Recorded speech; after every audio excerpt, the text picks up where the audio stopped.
وكما كنتم تشاهدون سالما معافى عاد اليوم رئيس الجمهورية القائد الأعلى للقوات المسلحة وزير الدفاع الوطني السيد عبد المجيد تبون إلى أرض الوطن بعد رحلة علاج بألمانيا إثر إصابته بفيروس كورونا واستكمال فترة النقاهة حسب ما أوصى به الفريق الطبي.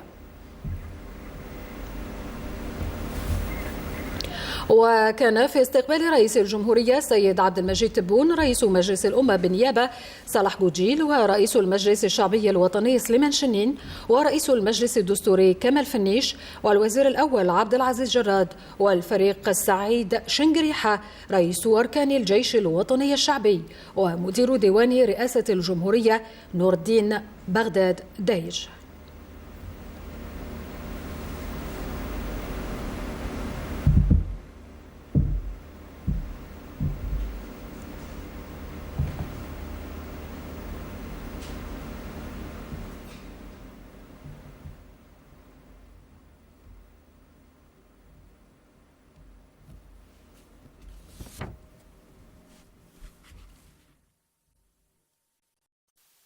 الحمد لله والشكر لله ولا حول ولا قوة إلا بالله.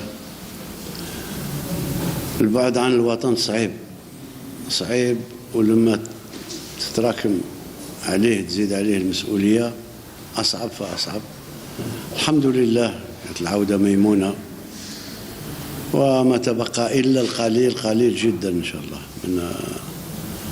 نتمنى لكل الشعب الجزائري برمته كل خير إن شاء الله، وسنة جديدة تكون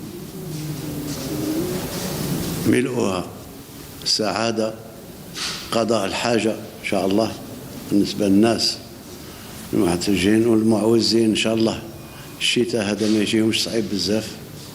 على كل حال مهما كان الحال الدولة راها في مساعدتهم صباح مساء، وعلى رأسها الجيش الوطني الشعبي سليل جيش التحرير وكل مؤسسات تاع الدولة.